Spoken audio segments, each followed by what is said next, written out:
Living in the Detroit area, I'm surrounded by people who share a passion for cars, car culture, and automotive history. Yes, Detroit made muscle cars with V8 engines, but Detroit was also home to one of the most successful electric vehicle manufacturers in the world.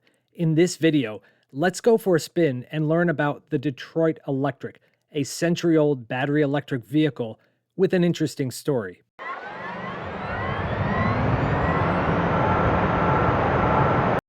Let me introduce you to Bill. I ran into him at a show for antique electric vehicles, and later he was kind enough to take me for a ride in one of the two Detroit Electrics in his garage. I'm going to use videos from our conversation and mix that in with other historical details and images. William C. Anderson of Milton, Ontario, moved to Port Huron, Michigan after graduating business school. He founded the Anderson Carriage Company, a successful manufacturer of high-end horse-drawn carriages and buggies since 1884. Most of their sales were going to Detroit, so the company moved there in 1895, and they got lured into the emerging horseless carriage business. Rather than developing a gasoline internal combustion engine or a gasoline-fired steam engine, they went down the electric motor path. Around at the turn of the century, all three powertrain options were vying to be the preferred choice. They called their car the Detroit Electric, and it was offered in a few body styles. In 1911, they changed their name to Anderson Electric Automobile Company, reflecting the growing popularity of the car business. You'll see on the sill plate, it still shows the name Anderson as the manufacturer of the Detroit Electric. By 1919, they just changed their name to Detroit Electric Car Company, since that's what they were known for. Detroit Electrics were made from 1907 all the way through the 1920s and beyond. During this time, roadsters with a soft top were the most common body type, and Anderson did start off making roadsters, but in their second year of production, they offered the inside drive coupe, kind of like being inside of a phone booth. An enclosed body was very uncommon during this time, but it seemed to fit the nature of electric vehicles, quiet and clean. There was some evolution of the enclosed body design during these years, position and style of lights. Early models did not have a bumper. Very early models have a smaller nose. It grew in size to accommodate larger batteries. By the 19 teens, the classic Detroit Electric look was born, and it changed very little from there on. The easiest way to spot a Detroit Electric is, well, obviously the lack of a radiator in the front. Electric vehicles don't generate as much waste heat as a combustion engine, although some vehicles did add a fake grille to the front just to fit in, I guess. And they have a distinctive curved glass on each side of the windshield. But for these cars, their customers wanted comfort inside, and they wanted to be enclosed. So Yeah. it so their market was completely different. All of the advertising for Detroit Electric and for other electric vehicles of the day focused on how easy and civilized electric vehicles were. If you were a wealthy banker, you didn't want to get injured cranking a gas engine. If you were a doctor, you did not have 30 minutes to wait for a Stanley to build up a head of steam. And wealthy ladies loved electric vehicles. They were featured prominently in the ads. They liked the simplicity, no crank to start, no gears to shift. Wealthy women didn't have the need to drive long distances out of the city, and if they did, they would have taken a train. Early Detroit Electrics had a taller roof than the one that we drove in. Bill compared the 1925 that we drove to his wife's 1918. But you can see the difference in height. Oh, yeah. Between 18 and 25. Well, they wanted more space in the beginning because ladies, had to wear their hats, right, when they're driving. But you had to have a garage door this tall to get it in. Mm-hmm. So, they thought, okay, a more modern garage is shorter, so why don't we make the cars shorter and sell more cars? This 1914 Detroit Electric was donated to the Henry Ford collection. It was Clara Ford's personal vehicle. That's right. While Henry was ramping up production of the Model T to 1,000 vehicles a day, Clara was off buying someone else's car. But that was okay. The Model T and the Detroit Electric were not at all competitors. Just like A Toyota Camry and a Tesla Model S aren't competitors today. The bodies typically are aluminum. The Oh, fenders are steel, oh, okay. and the trunks are typically steel. But the bodies, this portion of the body is aluminum. Mhm. On some, the doors are steel, but most are aluminum, and this portion is aluminum as well. The tops were aluminum also, which back in that, back in the teens, 100 years ago, stamping of aluminum was a real art. Underneath the sheet is a wooden body structure. Here you see some images of a Detroit Electric that has been gutted, showing off the wooden body structure underneath the skin. Now let's talk about what makes this car go. The powertrain operates at up to 84 volts. That's true for most antique EVs. To get 84 volts, this car has seven 6-volt batteries up front and seven 6-volt batteries in the rear. 7 plus 7 is 14 times 6 is 84. That layout makes for an even weight distribution, front and rear. But the batteries in this car are very heavy and they're not low to the ground, so this vehicle is top heavy. At low speeds, the front and rear banks work in a parallel circuit, so that's 42 volts. At higher speeds, they work in series to drive a motor with 84 volts. This is made possible by a speed controller. It's an intricate mechanical device that rotates a drum, changing the contacts to determine the output of the electric motor. Now, obviously, these are modern batteries, but they still have the same basic chemistry. The original lead acid batteries were enclosed in wooden crates. Owners of these antique vehicles install modern batteries and an onboard charger. I'll let Bill explain. Is not a trickle charger. It's basically a charger that is monitoring what's going on with the batteries. It's a computer, basically. The charger is basically programmed to the batteries. Delta Q, when you call them up, the first thing they're going to ask you is what batteries. Early Detroit Electrics were chain drive, meaning there was a chain connecting the electric motor to the rear axle, acting as a gear reduction. Elwell Parker, a company with operations in Cleveland, made the speed controller and the electric motor for Anderson, as well as for other EV manufacturers of the day. They did such a good job that Anderson purchased them in 1910, but they continued to supply parts to rivals such as Baker Electric. In 1911, they introduced a more modern motor design that avoided the chain drive in favor of a direct shaft drive where the motor connects to the rear differential via a drive shaft, just like a combustion engine. That's a band brake around the output shaft.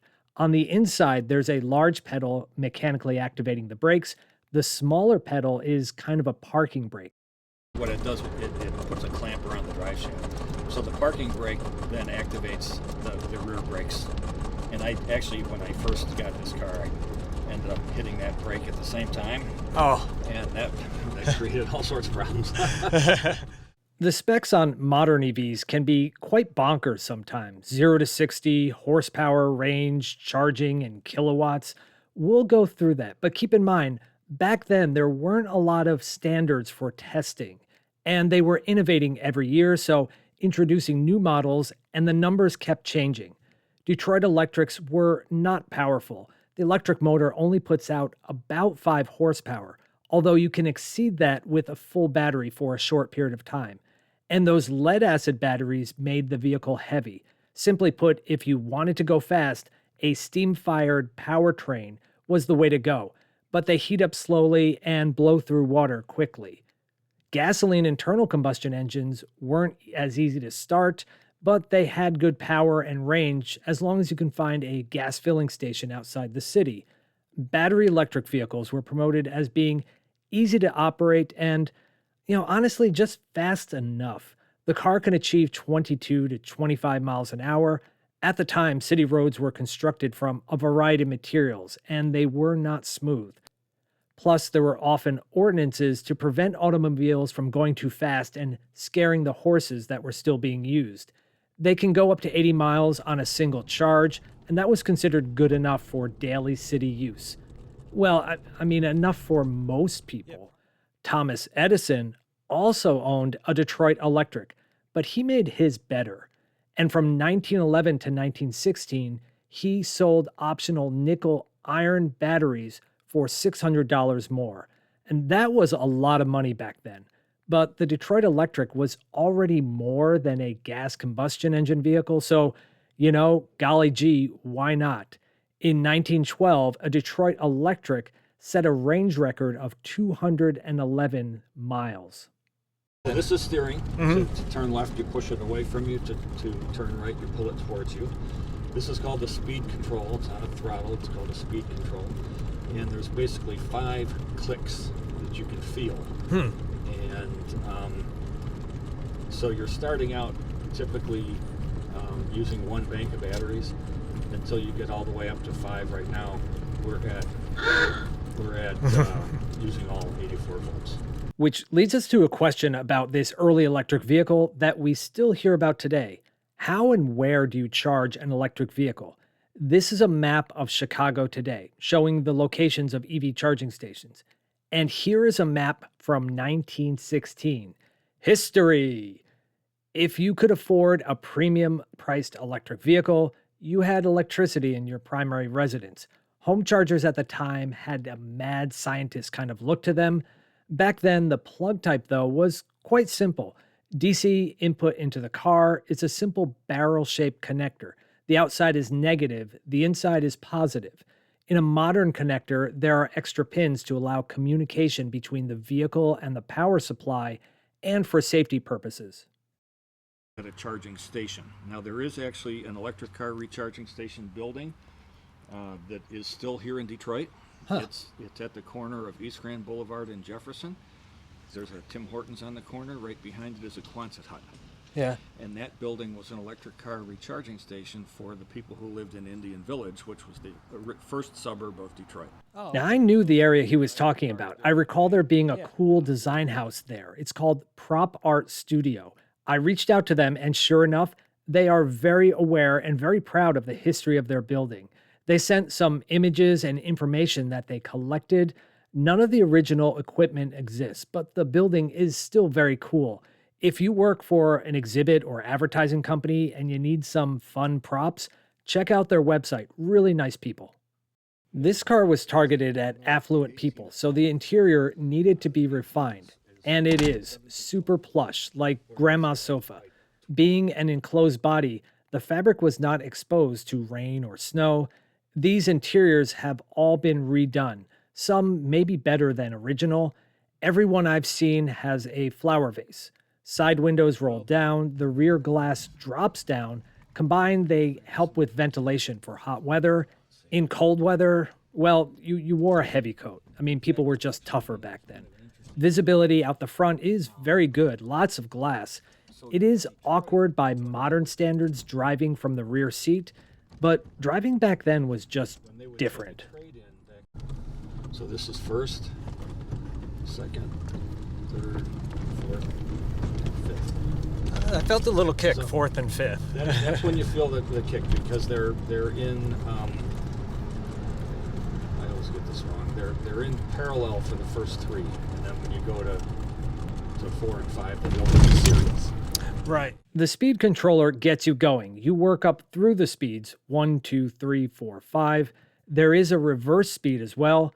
When the car was first introduced in 1907, a steering tiller was not uncommon, but in later years of production, it was unusual.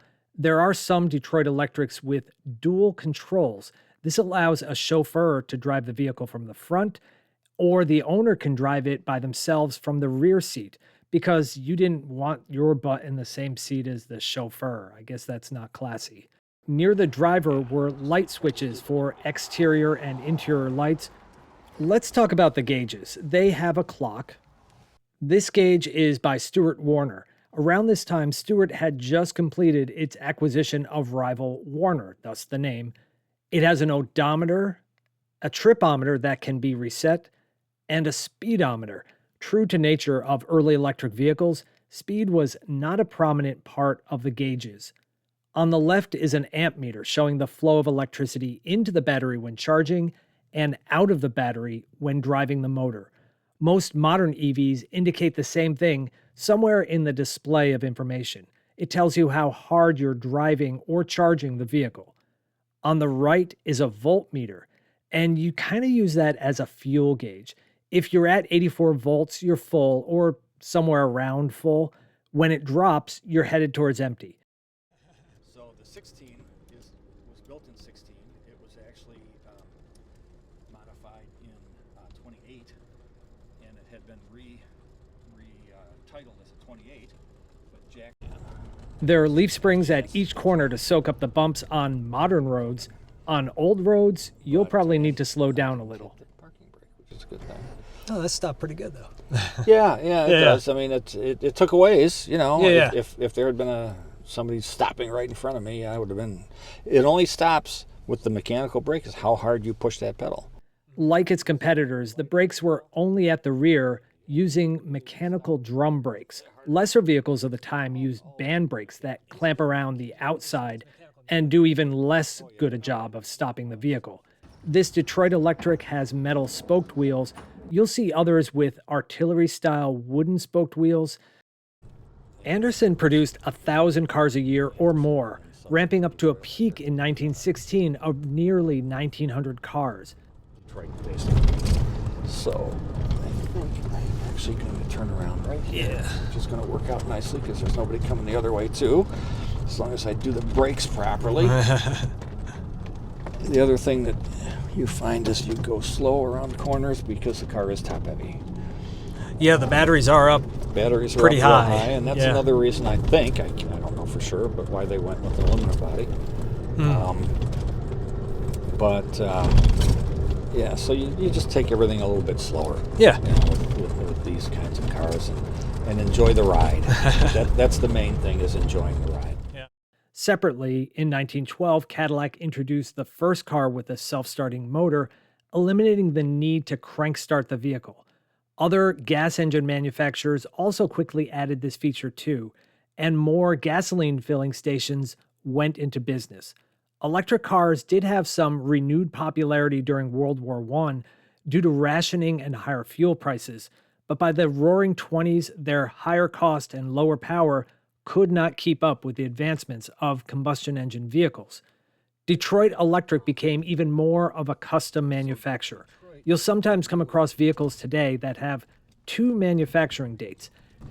When they would take a trade-in back in the 20s of an earlier car, they would actually modify them a fair amount. They would modernize them, and they lowered the roof lines typically by 3 to 4 inches.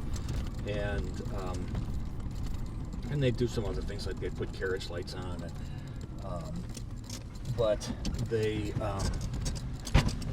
could actually then re-badge them as a newer car. In 1920, their prized motor and controller business was spun off into a separate company to raise money. L.L. Parker still is located in Cleveland. They specialize in electric trucks for material handling. In 1929, Detroit Electric filed for bankruptcy and was sold. The Detroit Electric factory was located at the intersection of Clay and Ryapel in Detroit. It's gone if you're looking for it. Now, across the street is the Russell Industrial Center. Also, cool art stuff goes on there. Following bankruptcy, they spun off their body-making operations to Murray Body, which operated in the Russell building. So there is some connection to that existing building. Last building I'll mention, I stumbled across this one. In Kansas City, there's a sales and service building for the Detroit Electric. An application has been submitted to get it on the National Register of Historic Places. I'll put lots of links in the notes if you want to follow up on any of these. It's definitely like going down a rabbit hole of history. In these final years, Detroit Electric continued refurbishing old models and started making new EVs using bodies from other companies. This 1937 car is a Detroit Electric with the front body from a Dodge.